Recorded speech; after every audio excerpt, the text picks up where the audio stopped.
Salut, salut tout le monde! On vient de relancer le live parce qu'il y avait un petit bug. Je vais attendre que Dimitri se reconnecte au live et que vous puissiez vous connecter aussi, prendre le temps de voir si le son, l'image fonctionne bien.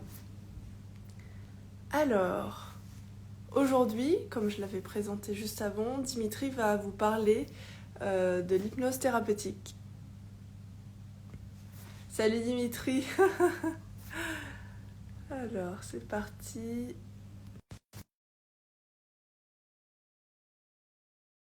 Devrait fonctionner. Bienvenue à tous les gens aussi qui seraient en replay. Toutes les personnes en replay. Ok, super. C'est bon. C'est reparti. Bon, ça y est, c'est les blagues encore qui recommencent, les petites blagues. Les petites blagues du subtil. C'est ça. Donc voilà. Euh, Aujourd'hui, ce que j'annonçais, c'est que tu allais parler justement de l'hypnose thérapeutique, Tout à euh, fait. dont toi tu es formé. Mhm. Et voilà. Et la première question, ça serait comment tu t'es formé à ça et pourquoi tu as décidé de te former à ça? Est-ce que toi, tu as déjà reçu des soins par rapport à ça, etc., etc. Alors pourquoi je me suis formé à l'hypnose thérapeutique? Déjà, je voudrais en commençant rappeler que un état d'hypnose est quelque chose de naturel. Hmm, D'accord? oui. Donc parfois les personnes ont une idée de l'hypnose comme quoi c'est quelque chose de vraiment spécial, c'est que le thérapeute ou le praticien en hypnose va pouvoir rentrer dans leur tête, ce genre de choses. Hein. Oui, oui, ça fait rire, mais c'est beaucoup de personnes ont ces appréhensions en fait. Les personnes face à l'hypnose ont ce questionnement, enfin, parfois c'est craindre que l'hypnothérapeute ou le praticien en hypnose a des pouvoirs et a un pouvoir de mentaliste ou bien voilà de devin ou de médium. Alors ce n'est pas du tout le cas. Oui. Ce n'est pas du tout le cas. L'hypnose est quelque chose de naturel et c'est de la technique en fait. Hmm. Ok. Donc déjà dans une journée, on passe plusieurs fois, même sans en être conscience, en état d'hypnose tellement c'est un état naturel. D'accord. Je vais pas dire au même titre que la respiration, parce que la respiration, c'est aussi quelque chose de naturel. On s'en rend pas compte, mais pourtant on respire à chaque instant. Hein. Hmm. La différence est quand on dit, ben, porte ton attention sur ta respiration, et là on prend conscience vraiment qu'on respire. Oui. Donc l'hypnose est quelque chose de naturel, et plusieurs fois par jour, on passe en état d'hypnose, et je reviendrai dessus. Et pour répondre à ta question, alors oui, j'ai été formé à l'hypnose thérapeutique. Il y a plusieurs sortes d'hypnose. On en avait parlé la dernière fois. Il y a l'hypnose donc de spectacle, l'hypnose spirituelle, et même dans l'hypnose thérapeutique, il y a différentes sortes d'hypnose. Il y a l'hypnose ericksonienne, l'hypnose classique, et peut-être d'autres sortes d'hypnose que je ne connais pas. Pourquoi je me suis formé à cette hypnose? Euh, En étant formé déjà à l'hypnose régressive, l'hypnose spirituelle, j'ai touché du doigt en fait un peu la puissance de l'hypnose et l'hypnose, ce que l'hypnose peut régler chez certaines personnes en termes de lever des blocages par Hmm. exemple, et apporter un bien-être face à certaines situations. Hmm. Alors quand je parle de l'hypnose thérapeutique, je tiens à clarifier que ce n'est pas pour guérir des pathologies médicales. Hmm. D'accord? Je ne suis pas docteur. Je ne guéris personne. Euh, Quand je dis l'hypnose, j'appelle ça l'hypnose thérapeutique, c'est pour aider à lever des blocages par rapport à certaines situations de la vie quotidienne. Alors ça peut être pour aider contre le stress, Ok. euh, contre les peurs, contre les phobies. Ça peut aider également à soulager du stress post-traumatique, de tout ce qui est trauma en fait. Quand on dit un stress post-traumatique, c'est des personnes qui vont avoir un événement de leur vie, par exemple un accident. Ça peut aller jusqu'aux personnes, par exemple, j'ai en tête les victimes du Bataclan. Tu vois, ce Ok. genre de choses qui après ont ben, ont vraiment des crises d'angoisse, des crises de panique, et voilà, ils se réveillent parfois la nuit en sueur, faisant des cauchemars. Ça, c'est du stress post-traumatique, hein. Suite à un événement, ça a déréglé quelque chose, et en fait, ils n'ont pas eu le temps de. C'était tellement violent qu'ils n'ont pas eu le temps en fait de faire le deuil, c'est resté bloqué quelque part, tu vois. Normalement, dans le deuil, c'est tout un processus. Mm. Par exemple, on fait un deuil lorsqu'on perd une personne chère, mais un deuil aussi, ça peut être fait suite à une séparation, une rupture amoureuse, un deuil, donc un divorce, un Déménagement. changement, un déménagement, un changement de métier, tu vois. Mm. Ce sont des phases de deuil, hein. Ce n'est Mm. pas que la perte d'un être cher, mais ça peut être dans plusieurs segments de la vie. Et là, dans le stress post-traumatique, en fait, ce deuil, il peut pas être fait parce qu'il est bloqué quelque part. Mm. Il est bloqué. Donc, on va aider on va aider la personne à faire ce deuil de manière à ce qu'elle n'ait plus ces crises d'angoisse, ces crises de panique, que les nuits se passent mieux et qu'elle puisse faire le deuil de l'événement. C'est chouette. Euh, oui, c'est chouette car c'est très puissant en effet de pouvoir aider donc les personnes à surmonter ce genre de Mm. situation, hein. Comme je le disais, également des phobies ça peut être phobie de l'avion, phobie de certains animaux, phobie de prendre le volant. Euh, il y a également l'arrêt du tabac. Ok. Ça aide à l'arrêt du tabac, à la perte de poids. Mm. Euh, Ça aide aussi aux enfants à l'énurésie. L'énurésie, ce sont les enfants qui font pipi au lit. Mm. Ok. Euh, voilà, donc l'hypnose peut aider dans beaucoup de situations et ça consiste donc à reprogrammer d'une certaine manière, si on peut parler en high-tech, en matière moderne, reprogrammer certains fonctionnements du cerveau. Ok. Tu vois, par rapport à l'exemple du stress post-traumatique que j'ai donné. Mm. Donc c'est bloqué dans une certaine partie du cerveau. C'est aller mettre la lumière dessus pour pouvoir débloquer ou réactiver cette zone du cerveau de manière à ce que le deuil puisse être fait. Ah, du coup, en fait, ça remet un peu en mouvement, enfin, en mouvement le processus du deuil ou quelque chose qui a été mis de côté ou qui a été Oui, bloqué. ben, c'est quelque chose qui est bloqué en fait. C'est débloquer quelque chose qui est bloqué. Ok, super. Ça, Voilà. ça me fait... Enfin, on rigolait au début par rapport au fait que les gens pouvaient avoir peur de l'hypnose. Mais moi, je me souviens, les premières fois, parce que moi, j'ai connu l'hypnose à travers deux thérapeutes qui étaient peut-être, qui faisaient peut-être de l'hypnose ericksonienne ou de l'hypnose, je ne saurais pas dire laquelle. Ouais. Et oui, au début, moi aussi, j'avais peur. Donc, c'est tout à fait légitime de se sentir, d'avoir peur quand on ne connaît pas la technique, quand on ne connaît pas ce qui peut être fait. Bien sûr, ben, Et ça avait, je pense, la deuxième fois, j'étais allée voir un hypnothérapeute qui était spécialiste en hypnose ericksonienne. Et, et je me souviens, donc moi, ma problématique, c'était avoir confiance en moi. Et je me souviens, j'étais sortie de là, ça avait vraiment changé quelque chose dans ma perception du monde, dans ma perception de ce qui se passait. Et c'était assez drôle parce qu'il y a eu plein de synchronicités qui ont suivi, qui ont fait que ça me redonnait confiance en moi, confiance en l'autre, confiance en ce qui se passait dans la vie. Donc ouais, il y a vraiment un... Je pense que j'avais un blocage sur... Peut-être que je l'ai toujours, je sais pas, je le travaille encore. Mais j'avais un blocage à ce moment-là qui était très intense. Et c'est comme si ça avait vraiment libéré quelque chose qui faisait que les jours, les semaines qui ont suivi, je me sentais, j'avais confiance en moi, quoi. J'avais confiance en ce qui se passait, en la vie, etc. Donc il y a vraiment pour l'avoir déjà vécu, il y a vraiment un changement qui se fait, quoi. En tout cas pour ma part. Donc alors, ouais, non, ce que tu dis. Ouais, vas-y. c'est hyper chouette, c'est hyper intéressant. Non, moi ça m'avait en tout cas, ça m'avait parlé. Et je pense que après, en ayant fait l'hypnose spirituelle avec Séverine, j'avais compris certains process, par exemple de l'induction, enfin, c'est hyper intéressant comme approche, qui est qui est similaire mais totalement différente de ce que propose Séverine en hypnose transpersonnelle, parce qu'on va voir autre chose, mais il y a des Mhm. process qui sont un peu des techniques qui se ressemblent en tout cas, Bien d'une sûr. certaine manière. Alors, oui, ce que tu dis est très intéressant et je vais rebondir sur deux choses.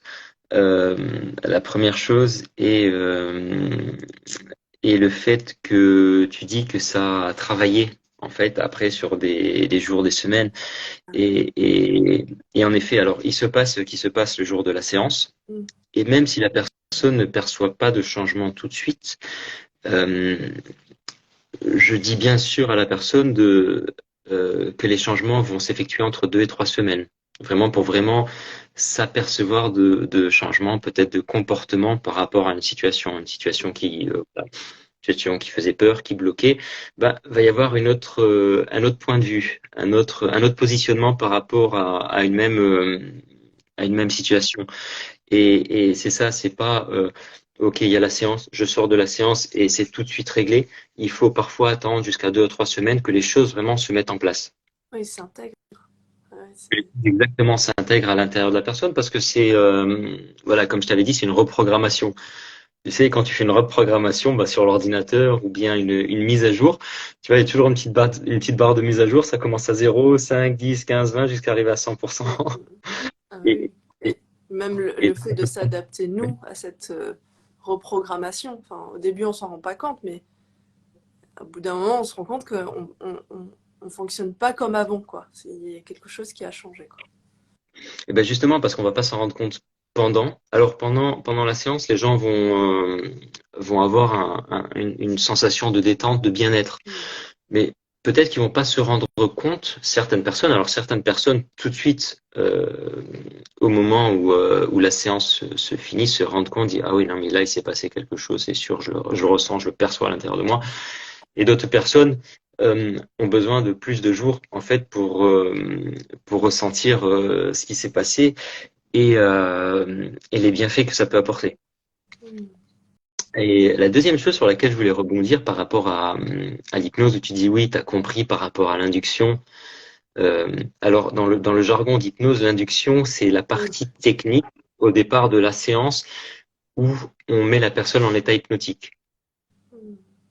Ok. Ouais. Et c'est ça qui est important de savoir parce que l'hypnose est un état naturel, c'est ce que j'avais dit au départ. Donc plusieurs fois par jour, on peut entrer dans cet état hypnotique de manière naturelle.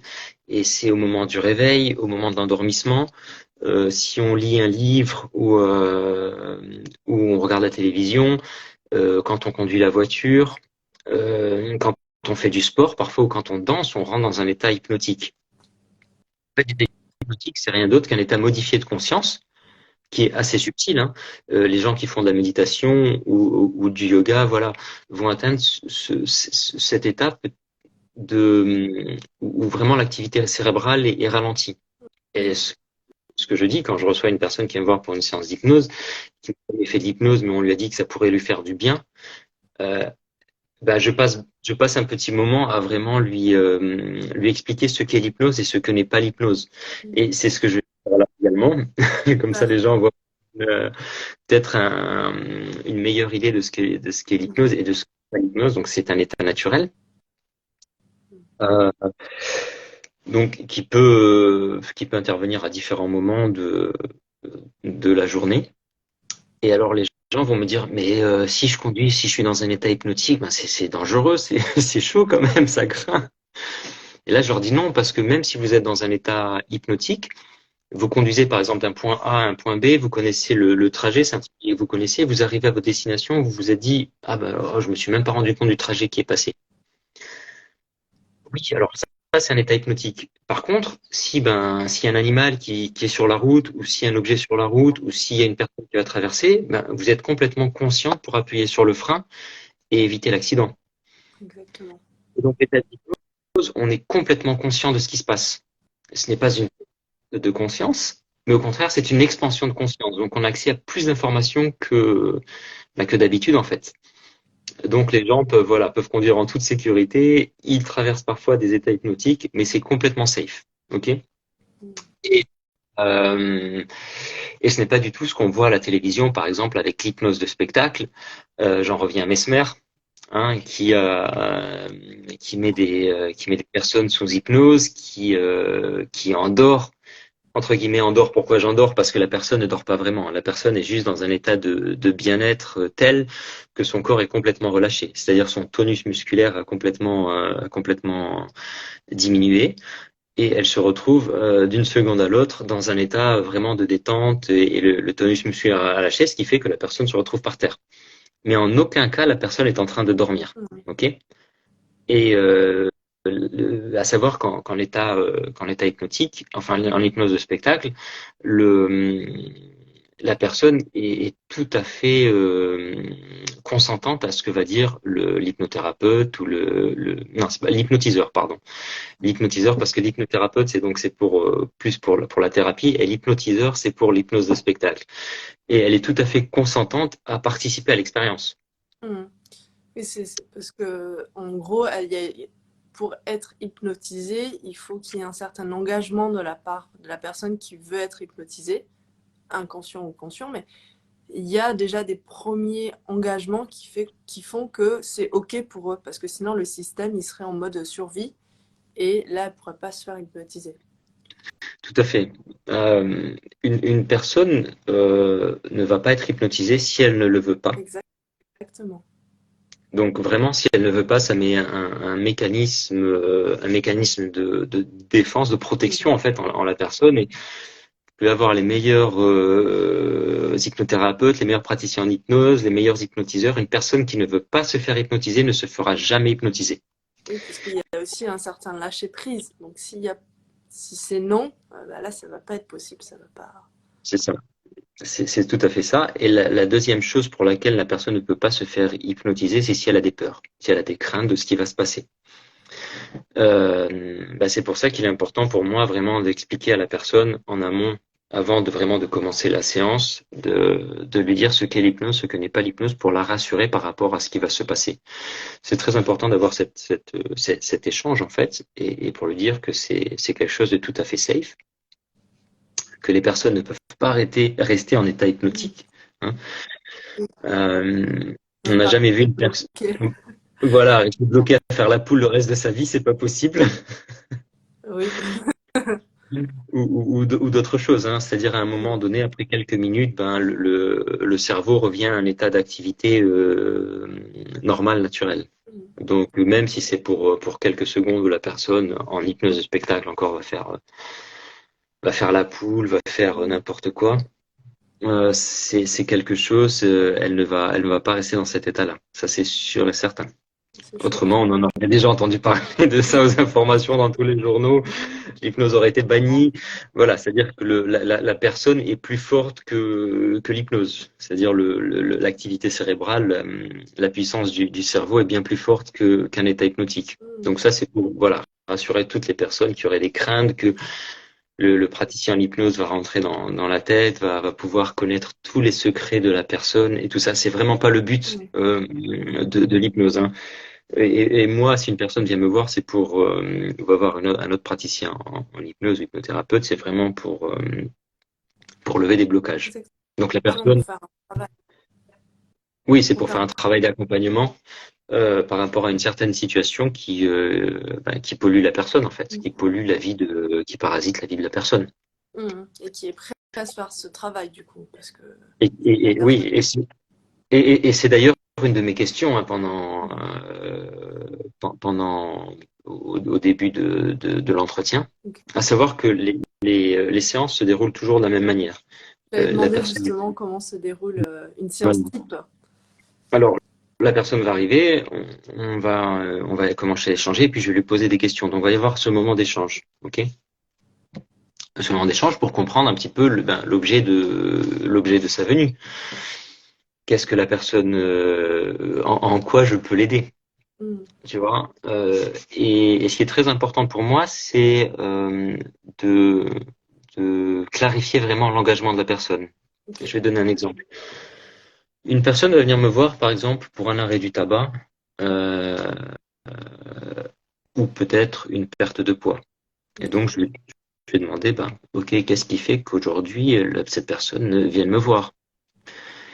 Et là, la personne va me dire, ah ben oui, parce que c'est ma femme qui veut que j'arrête de fumer, ou je perds du poids. Non, non, mais ça arrive, hein. Ah Ok. bah, c'est vrai. J'imagine.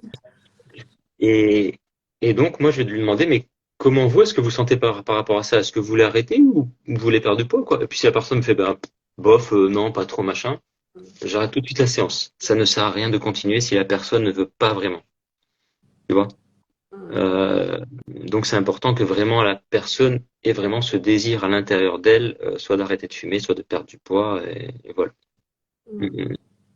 Mais ça demande Oh, un oh. engagement, quoi. Enfin, c'est... Oui, ça demande un engagement. Et aussi, si je dis ça, c'est que parfois, bah, l'hypnose est adaptable à tous, hein, à partir de l'âge de 8 ans. Ok. Ok. Plutôt que 8 ans, non, pas trop. Alors en sophrologie, parce que j'ai la casquette sophrologue aussi, Mm. on peut aller dès l'âge de 6 ans, mais par rapport à l'hypnose, c'est plutôt par rapport à 8 ans. Et encore une fois, je posais les questions aux parents et à l'enfant. Il faut que Mm. l'enfant également veuille faire ce travail. Oui. J'ai Ah. j'ai eu le cas j'ai eu le cas un rendez-vous il y a 2, 3 semaines de cela où bah, une personne est venue, un parent avec son enfant. Donc j'ai parlé avec. D'abord, j'ai reçu les deux, hein, le parent et l'enfant. Je pose des questions. Donc le parent m'explique un petit peu la raison de la venue. Une fois que c'est fait, je demande donc aux parents de quitter la pièce et je reste avec l'enfant et je demande à l'enfant s'il est d'accord et s'il est d'accord pour être là et s'il est d'accord pour faire le travail. S'il est d'accord avec ce qu'a dit aussi le parent, parce que parfois certains parents ben, projettent une certaine chose, mais leurs enfants ne sont pas en adéquation avec ça, et c'est important aussi d'avoir le ressenti de l'enfant par rapport à ça. Et là, l'enfant n'était pas du tout d'accord pour être là, il ne savait même pas qu'on venait là, il ne voulait pas faire le travail, et donc j'ai arrêté la séance parce qu'il y avait rien à faire en fait. Mm. Voilà, il faut que les deux soient en adéquation. Mm. Et donc, il va y avoir ce moment d'échange, donc de bien vérifier donc que la personne soit d'accord et soit engagée. Mm. Je vais après ça, je vais expliquer donc ce qu'est l'hypnose et ce que n'est pas l'hypnose. Je vais poser beaucoup de questions. On va y avoir un échange parce que parfois, ben, l'objet de la venue n'est pas le problème en soi. Mm. Il y a Intéressant. des, il y a des choses sous-jacentes Ok. et, et c'est là pour donc en gros enfin je vais creuser, hein. Je vais creuser et ce n'est pas du tout pour être intrusif, mais pour vraiment cibler ce qui doit être changé. Mm. Je Tu vais te donnerais donner un un exemple. exemple? Oui, voilà. Oui, bien sûr, un exemple concret. Alors, pourquoi est-ce qu'une personne, par exemple, va fumer ou va avoir des troubles alimentaires? Bah, D'accord. ça va simplement combler un manque affectif parfois. Mm. Ok. D'accord? Donc, si c'est pour les troubles alimentaires, je vais poser des questions par rapport à la relation de la personne avec la nourriture. Comment ça se passe? Comment ça se passait quand elle était enfant? Est-ce que les parents disaient toujours il faut finir ton plat, finis ton plat, finis ton plat? Mm. Est-ce que par rapport aux prises de poids, à quel moment ça s'est passé dans sa vie? S'il y a eu des événements concordants.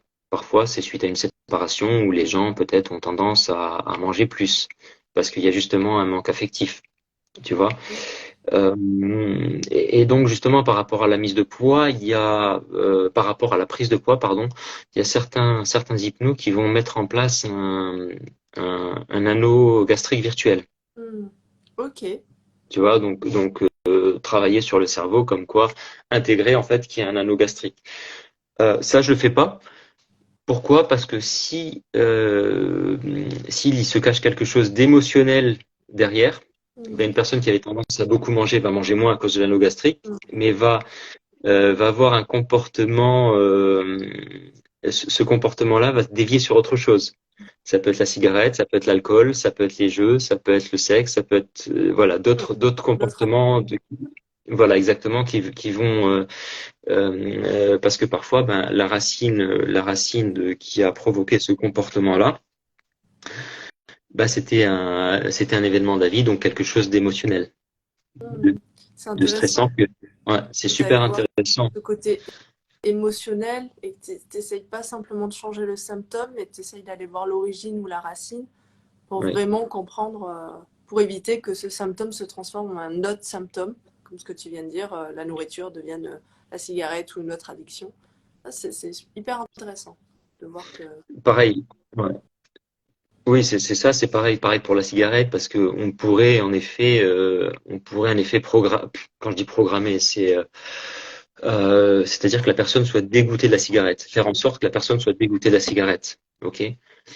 Mais encore une fois, si la personne, ok, est dégoûtée de la cigarette, mais si en fait la chose sous-jacente était un manque ailleurs, bah ça va se déplacer. La personne ne va pas fumer, mais elle va peut-être manger plus ou moins, va peut-être avoir d'autres comportements déviants en fait. Tu vois, donc c'est vraiment important d'aller voir, et c'est pour ça que on passe entre entre 45 minutes et 1 heure et demie en fait à poser des questions Ok. et à voir. En fait, ce qu'il en est vraiment explorer un peu euh, tout ce qui peut être sujet à voilà ce comportement en fait. Ok, intéressant. Parce que Mm. moi, les séances que j'avais faites, il y avait un questionnement aussi, mais c'était vraiment, on n'allait pas voir l'origine. C'était vraiment, on enlève juste le symptôme. Donc là, je trouve ça intéressant et chouette que toi, tu ailles voir l'origine et la racine pour pas que le symptôme se déplace autre part. Enfin, Alors moi, c'est oui, important. on essaie de se rapprocher de l'origine et de la racine, hein. Mm, Parfois, on n'a pas vraiment, mais parfois, c'est suffisamment proche de mm, l'origine ou de la racine pour pouvoir voilà, lever certains blocages et que la personne ait après, face à des situations, un comportement différent. mm. Et certaines personnes ne savent pas. Par exemple, une personne qui va avoir des phobies, parfois la personne ne va pas savoir pourquoi. Une Ah oui. personne va avoir peur des chats ou des chiens, elle ne sait pas pourquoi, elle n'a jamais été mordue. Elle, voilà, donc là, il y a une autre chose qui se met en place pour que la personne puisse par la suite ben, réduire sa peur, voire certaines personnes ont vraiment peur de sortir de chez elles parce que le voisin a un chien ou quoi, tu vois. Ouais, ok. Donc ça va jusque là, ouais, Et ouais. ça peut Et- aider pour les phobies et pour les ah oui, peurs, à les oui, oui, atténuer, voire à les enlever. ah oui, oui, complètement, Ok, complètement, intéressant. complètement. Alors je dirais pas que la personne le jour d'après va aller adopter un chien, hein, mais, mais voilà, il y aura vraiment ce détachement émotionnel, tu vois. Mm. Ce détachement émotionnel, c'est-à-dire ça va plus procurer une peur intense, mais la personne va juste dire ok, il y a un chien près de moi, c'est ok. Peut-être que au départ ça va pas être très très confortable, tu vois, mais ça va quand même lever le blocage où la personne va rester enfermée ou quand elle va voir un chien à 20 mètres, elle va courir de l'autre côté du Mm. trottoir ou ce genre de choses, tu vois. Ouais. Mm, Ok. mm, C'est intéressant de voir que ça peut aussi toucher les... Ça peut aider justement pour ces phobies ou ces peurs mm, mm, mm. se- à se... Comment dire? Pas à se tasser, mais à se diminuer et ou à disparaître. Tout à fait. C'est intéressant. Ouais. Et quand je donnais l'exemple ben, d'une personne qui avait peur des chiens mais qui ne savait pas d'où ça venait, enfin qui n'avait jamais été mordue, Mhm. en la mettant en hypnose, en fait, c'est parce que dans son enfance, il y a son frère qui avait été mordu. Donc presque par procuration, tu vois. Le frère avait été mordu, mais elle, ça lui avait fait tellement peur que ça avait déclenché cette phobie des chiens. Mm. Tu vois, Ok, donc elle-même n'a pas été mordue, n'a pas subi la morsure du chien, ok. mais cette situation pour elle lui avait fait tellement peur que elle avait développé cette phobie. Mm. Donc c'est pas forcément quelque chose que nous-mêmes, nous avons vécu, mais ça peut être quelque chose qui a été vécu dans l'entourage ou qui a été Oui, entendu. voilà. Alors, Été... la scène a été vécue, puisqu'elle était Mhm. là, elle était bien Ok. présente. Tu vois, c'est pas comme si le frère lui avait rapporté qu'il avait été mordu, mais elle n'a pas été mordue elle-même. C'est-à-dire qu'elle n'a pas eu ben, la sensation de morsure ou de Mm. douleur physique, mais il y a eu le visuel qui a fait que ça a développé cette phobie. Mm, intéressant. Ok. Ouais. Et du coup, après cette mise sous hypnose, il y a donc retour à l'état normal. Est-ce que tu fais un entretien à la fin? Qu'est-ce qui se passe à la fin d'une séance type? Ben, à la fin d'une séance type, je demande le ressenti Ok. de la personne. Je la laisse. Je, Je parle pas trop de. Alors, contrairement à une séance d'hypnose transpersonnelle où il y a beaucoup d'échanges, Mm. beaucoup de dialogues, en hypnose thérapeutique, il y en a beaucoup moins. Ok. Donc, il n'y a pas Ok? forcément d'échange verbal. Non, Verbal. non, il y a pas d'échanges verbaux. C'est moi c'est moi vraiment qui guide la séance, Ok. sans qu'il y ait d'échange. C'est-à-dire, j'aurais pris toutes les informations en amont, Mhm. et puis c'est en fait sur le moment même que la séance se construit. Ok. Tu vois, elle se construit pas au fur et à mesure que la personne va me donner des éléments. Mhm. C'est en amont où avec tous les éléments qu'elle me donne pendant l'anamnèse, hein, l'anamnèse qui est la partie donc où je pose des questions à la personne et qui va me clarifier sur sa situation, sur ce qu'elle a pu vivre. Donc avec tous les éléments que j'ai là, c'est moi qui construis la séance au moment de la mettre en hypnose, la mise en hypnose. Ok. Donc après la phase d'anamnèse, donc il y a l'induction, Mhm. où c'est moi par la technique qui vais provoquer cet état d'hypnose, d'accord? Euh, Tout le monde est réceptif à l'hypnose, hein. Mm. Tout le monde est réceptif à l'hypnose. Après, il y a différents degrés de réceptivité, mais tout le monde est réceptif à l'hypnose thérapeutique. Ok. Et je mets en place ce qu'on appelle donc des fusibles, hein. Mm. C'est-à-dire des conditionnements pour pas que la personne soit dérangée, par exemple, par des bruits, qu'elle ait Mm. trop de pensées parasites. Voilà, c'est vraiment, mais dans le jargon de l'hypnose, on dit qu'on met des fusibles en place. C'est vraiment pour que la personne puisse vraiment profiter de son expérience et qu'elle soit vraiment dans sa bulle. Mm. Et puis après, on y va, quoi. Quand je dis on y va, c'est que voilà, par ma parole, ben, la personne, c'est comme si je contais une histoire, en fait, à la personne pour pouvoir reprogrammer. C'est la faire donc descendre, voilà, avec l'induction, elle atteint cet état hypnotique. Ok. Donc l'activité cérébrale est ralentie et donc je vais mettre en place des suggestions par rapport à ce qu'elle m'a dit pour, pour lever les blocages en fait.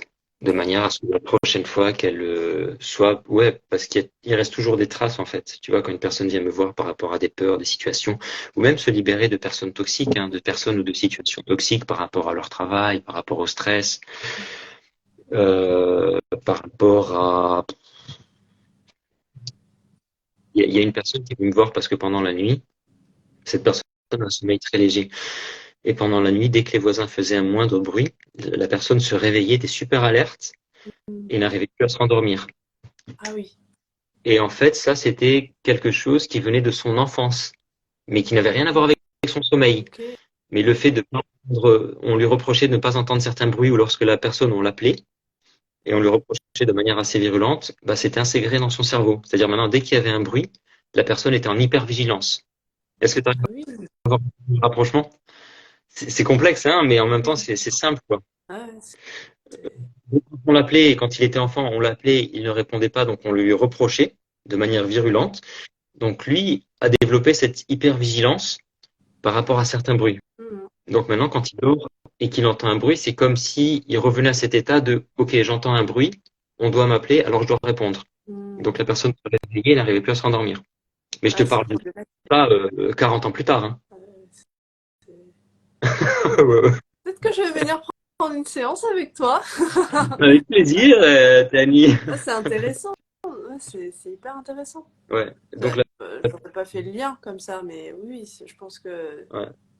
ouais, c'est fort probable que, en fait, si c'est suradapté, il a créé une espèce de technique. Enfin, je sais pas si on appelle ça une technique, mais il s'est Bah, c'est un suradapté pour. conditionnement. Voilà, C'est un exactement. conditionnement en fait maintenant parce qu'il voulait répondre donc il avait développé ce sentiment de culpabilité parce qu'il se Mm, faisait engueuler, hein, mm. et que les enfants sont super suggestibles, ils intègrent tout, ce sont de vraies éponges, Non, c'est vrai. pas dans le sens négatif du terme, mais ce sont vraiment les enfants jusqu'à un certain âge, le second degré, voilà, ils Comprends n'arrivent pas pas. à faire la différence entre le premier degré et le second degré. Donc c'est vraiment très important d'avoir un langage très bienveillant et, et très terre à terre avec les enfants. Mm. Oui, oui. Mm, Ouais, mm, c'est intéressant. voilà. Mm.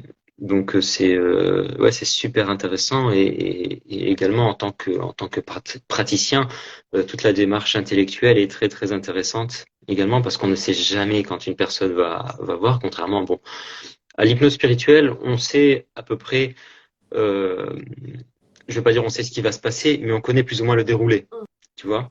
Exactement. Ouais. Là, on ne sait pas du tout. Là, on sait vraiment, pour moi, on ne sait pas du tout, tu vois. Ok. Euh, euh, donc pour moi, en termes de pratique intellectuelle, pour moi, vraiment, c'est très très intéressant. Tout ce qui peut passer, d'où l'importance de poser des questions durant l'anamnèse, de poser beaucoup de questions, plusieurs questions, et des questions pertinentes pour voir ce que ça peut mettre en lumière à ce moment-là. Oui, donc il y a déjà une grosse partie qui se fait pendant l'entretien ou pendant ce moment d'échange au début, quoi. Tout à fait.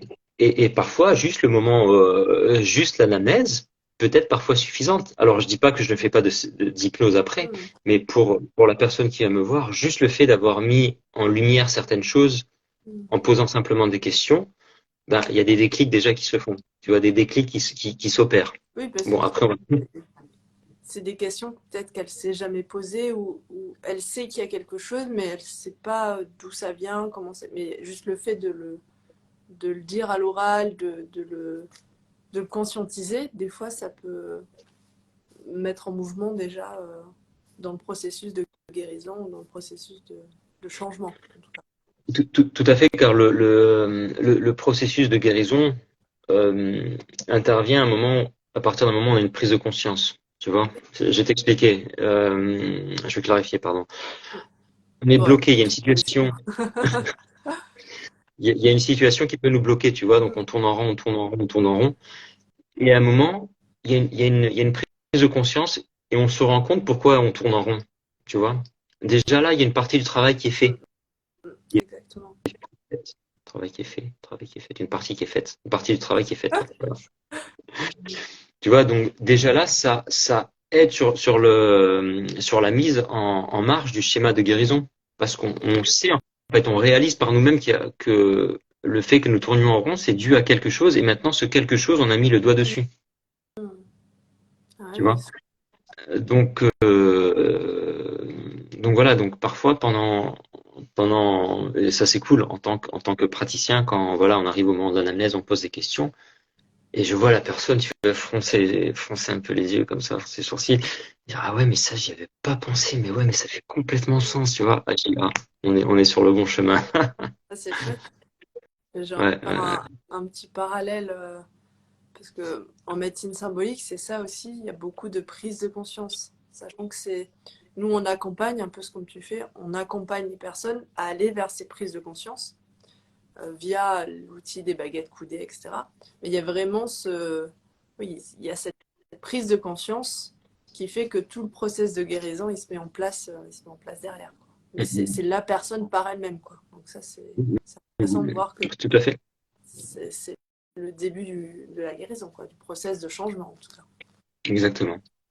Et juste C'est par la parole, du coup. Là, pour le coup, vous êtes juste dans la parole ou dans le questionnement qui fait que ça mm, bouge. c'est ça. Il y a déjà des choses qui bougent, qui commencent à se mettre en place, et puis après bon, il y a l'hypnose en Mm, elle-même où il y a l'induction, puis mm, et voilà. Et parfois c'est suffisant, parfois ce n'est pas suffisant. Parfois il faut une deuxième, voire une troisième séance pour vraiment ancrer des changements, tu vois. ok,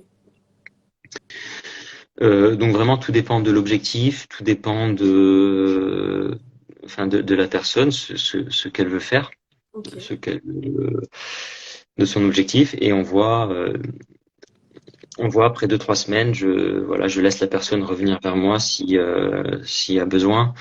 En fonction de ce qui s'est passé et voir comment je peux l'aider. Ok. Donc il y a toujours un temps de 2, 3 semaines entre deux séances. Oui, minimum. Ok. Minimum. Parfois c'est plus, c'est le temps d'intégrer, de pouvoir intégrer, mais surtout c'est le temps que la personne puisse elle-même se rendre compte de changement. Hmm, ok. Tu vois? Intéressant. Ouais. C'est ça. Enfin, ça servira à rien de faire une séance toutes les semaines. Alors en sophro, oui, en sophrologie, on peut faire une séance par semaine. Mais là, comme il s'agit je veux dire, d'une reprogrammation un petit peu, il y a besoin d'un temps d'adaptation, tu vois. Et ce temps d'adaptation, c'est entre 2 et 3 semaines max. Ok. Après, les personnes qui ont besoin, certaines personnes laissent un mois et demi avant de revenir me voir, et c'est OK, hein. Hmm. Je n'impose aucun Oui, rythme, c'est la personne vraiment qui va sentir le oui, besoin. c'est à elle de savoir. D'ailleurs, si vous avez des questions, n'hésitez pas à les poser maintenant, comme ça on tâchera. On prendra le temps d'y répondre. Moi, j'avais d'autres questions aussi, du coup, en ce qui concerne tout ce qui est burn-out, dépression ou état dépressif. Est-ce qu'on peut aller voir un hypnothérapeute justement pour nous aider à se sentir, à faire ce deuil ou à se sentir mieux ou... Alors, oui, oui et non. Ok. Je vais dire pourquoi le oui et pourquoi surtout Mhm. je vais commencer d'abord par le non.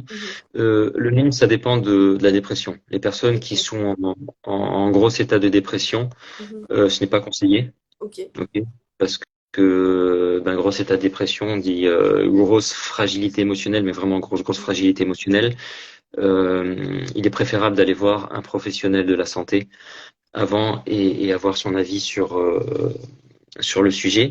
Mhm. Et également, l'hypnose n'est pas recommandée donc en cas de grosse dépression et à toute personne souffrant de troubles de la personnalité, Ok. pour pas rajouter plus de confusion. En Mhm. fait, ça peut y avoir des décompensations par la suite.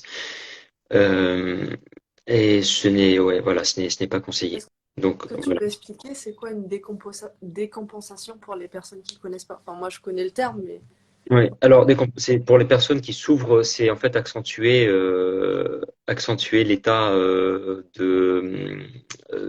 trouble de la personnalité. En fait, c'est pour en fait quand je dis accentuer, non, c'est comment je pourrais dire, Euh, c'est pour euh, une personne qui a déjà des troubles de la personnalité Mhm. va avoir peut-être différentes facettes de sa personnalité à l'intérieur d'elle, tu vois. C'est ça. Parfois, en état d'hypnose, on va voir on va voir par exemple l'être qui est la personne. Excuse-moi, tu m'entends? Oui, c'est Ok, bon. c'est parfait. Parce qu'en fait, je sais pas comment faire, mais j'ai reçu un appel et quand il y a un appel, ben Ça bloque, c'est normal, c'est ok. ça bloque. Donc, je reprends là où j'en étais. On peut aller voir l'être qu'était la personne quand elle était Mhm. jeune, quand elle était Mhm. enfant. Voilà. Donc, ça va créer beaucoup plus de confusion en fait chez une personne qui souffre de troubles de la personnalité. Et donc, on ne sait pas ce que ça pourrait ouvrir comme comportement par la suite. Ok. Voilà, c'est juste pour être en préventif, Mhm. pour ne pas, en fait, pour ne pas créer éventuellement plus de troubles. Mhm. Voilà, Que ce qu'il est déjà. voilà, exactement. Ok. Et tout ce qui est burn-out et tout, c'est possible ou pas? Oui, bah, oui, oui, oui, tout à fait. Tout ce qui est burn-out, bien sûr. Tout ce qui est burn-out, c'est poser des questions à la personne, voir Mhm. également d'où ça vient, ce qui s'est passé.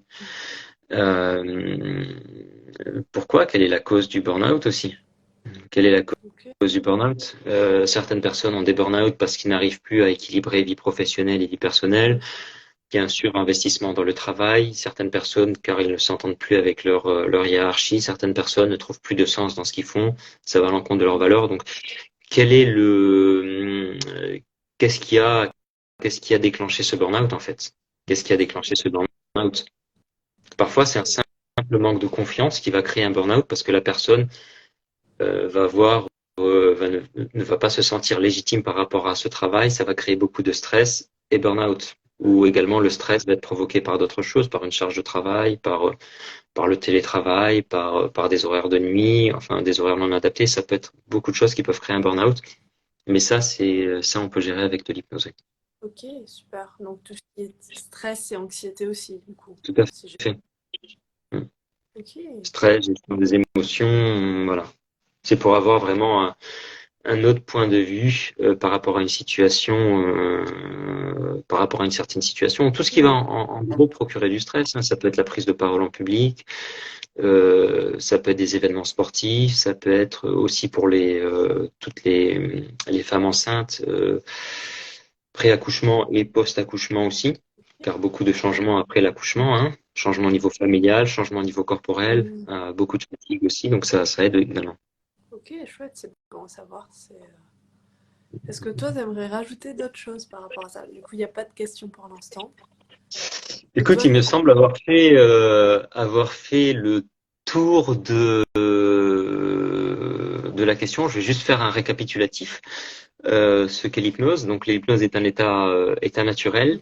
L'hypnose peut gérer à lever pas mal de blocages, comme on l'a dit maintenant, avec par exemple le stress, les émotions, lever des blocages par rapport à des peurs, à des phobies, l'anxiété, tout ce qui est stress post-traumatique également, trauma, euh, arrêt du tabac, perte de poids. On n'a pas parlé de l'énurésie pour les enfants Ah également. oui, ok. Donc c'est pour l'arrêt des pipis au lit. Par exemple, il se peut qu'un enfant soit sec à partir d'un certain âge au lit et qu'il se passe quelque chose dans la vie de cet enfant et que l'enfant se remette à refaire pipi au lit. Et donc là, c'est également quelque chose d'émotionnel Hmm, qui apparaît. Souvent, généralement, c'est quelque chose d'émotionnel, hein. ok. Alors en hypnose, on peut gérer beaucoup de choses. Seulement, il est important d'avoir fait un contrôle médical avant, c'est-à-dire aller voir le médecin si les causes de pipi au lit ne sont pas quelque chose de physiologique en fait. Hmm, oui, Physiologique. Non. Si physiologiquement tout est OK, alors l'hypnose aide dans ces cas-là. ok. Hmm, ça paraît logique, oui. Ok. Et quoi dire d'autre? Ben voilà, l'important c'est vraiment de choisir un thérapeute qui vous convienne. Hmm, Euh, de s'écouter par rapport à ça, oui. voilà, exactement. Prendre le temps de choisir le thérapeute qui vous convienne parce que voilà, on peut pas avancer avec une personne dans laquelle il n'y a pas cette confiance qui se crée. Vraiment un travail d'équipe et voilà, avoir confiance en son thérapeute. Une personne qui a confiance en son thérapeute, je vais pas dire que la moitié du travail est fait, mais voilà, c'est une bonne base pour aller vers un bon travail, Hmm. quoi. Oui, parce que s'il y a une peur qui est encore là, ça va pas pouvoir progresser, ça va pas pouvoir être fait. Voilà, il va y avoir des Hmm. blocages. Voilà. Et l'hypnose également marche très bien en visio. Ok. Toi, tu Certaines proposes des personnes. séances en visio aussi, du coup, ou... Alors moi, je sais pas ce que j'ai proposé ou pas. Non, si je te dis ça, pourquoi je dis ça? Parce que ça marche en visio, mais il faut que la personne ait une bonne connexion, Ok. Internet, et puis voilà, des écouteurs ou un casque avec un micro.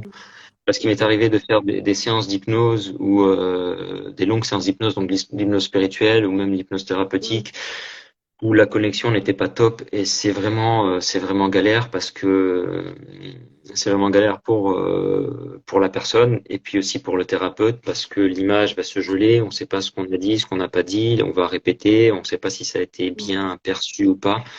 Donc voilà, c'est vraiment pour la fluidité de la séance. Donc non, je crois pas que je le propose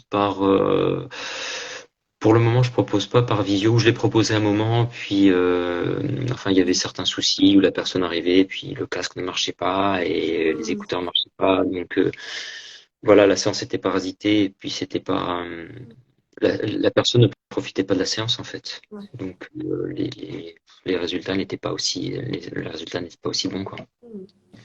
Et normalement, tu m'avais dit que toi, du coup, maintenant, tu étais dans un cabinet à Paris. Oui, à Bastille. Super. Est-ce que tu peux nous en dire plus? Comment est-ce que les gens peuvent te retrouver, etc., etc. Alors, bah, sur Google My Business, sur Google, déjà, j'ai effectué un changement, donc c'est en train d'être opéré parce qu'il y a un certain nombre de jours. Sinon, sur mon site internet, Super. euh, pour le moment, je suis entre deux cabinets. Ok. Donc, il y a certains jours où je suis à Bastille et d'autres jours où je suis à Saint-Germain-en-Laye. Et à Bastille, c'est au 5 rue Jean Beausire. C'est juste à la sortie du métro Bastille, en fait, à quelques mètres de la sortie numéro 7. Parce qu'il y a plusieurs sorties sur une grande station. Et voilà. Ok, bah super. C'est donc pour toutes les personnes qui aimeraient prendre une séance en- présentiel à Paris, ils peuvent te retrouver du coup à Bastille. Ok. Voilà. Comme ça, Bah si, et puis voilà, ou sinon me contacter par téléphone s'il y a des questions, s'il y a des hésitations, si savoir si je suis le bon thérapeute ou non. oui, Voilà, à je suis pas hésiter disponible. justement à t'appeler ou à nous appeler. C'est important d'avoir ce premier contact avec les personnes. Donc, surtout, n'hésitez pas quand vous voulez rencontrer ou quand vous voulez faire une séance avec quelqu'un, à les appeler, à appeler le thérapeute pour voir s'il y a vraiment, si vous vous sentez à l'aise, si, etc., etc. Pour voir également si la voix convient, parce Oui. que parfois la voix ne convient pas à la personne, hein.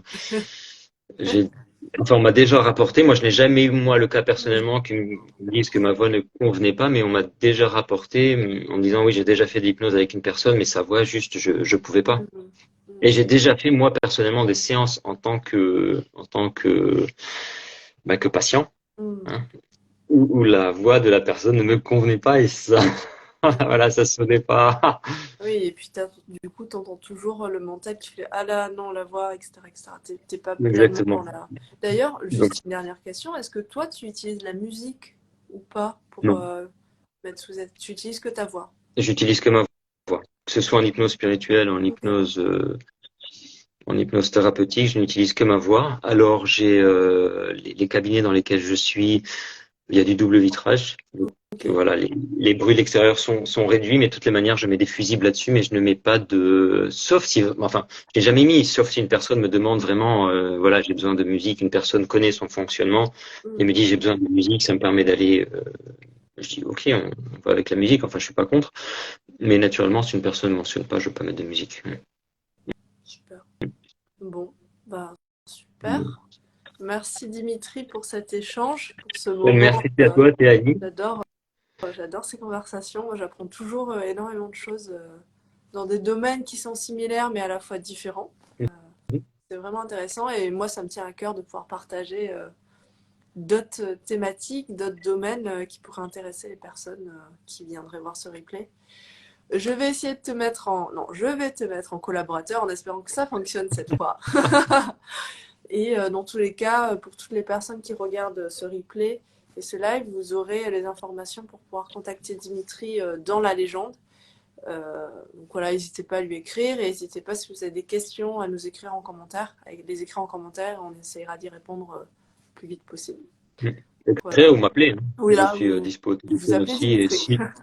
si je suis pas dispo, vous laissez un, voilà, un nom, un Oui, numéro de c'est ça. téléphone et je vous rappelle. Tu me rappelleras ton numéro de téléphone, comme ça je le noterai dans la Ah bah, légende. je peux le donner maintenant. C'est le Oui. 06 72 54 37 93. Voilà, super. Donc, n'hésitez pas à appeler Dimitri si vous avez des questions, si vous avez envie de prendre rendez-vous avec lui. Et ben, nous, je te dis à bientôt. Je te remercie pour ce moment. Et on se voit très bientôt. Et donc voilà, n'hésitez pas si vous avez des questions à appeler Dimitri ou à les écrire en commentaire. Et je remercie tout le monde. Et au revoir. Au revoir, bonne journée. Au revoir, merci. Bye, Tani, merci. Salut, à Ciao, bientôt. ciao, bye. À Ciao. bientôt. Bye.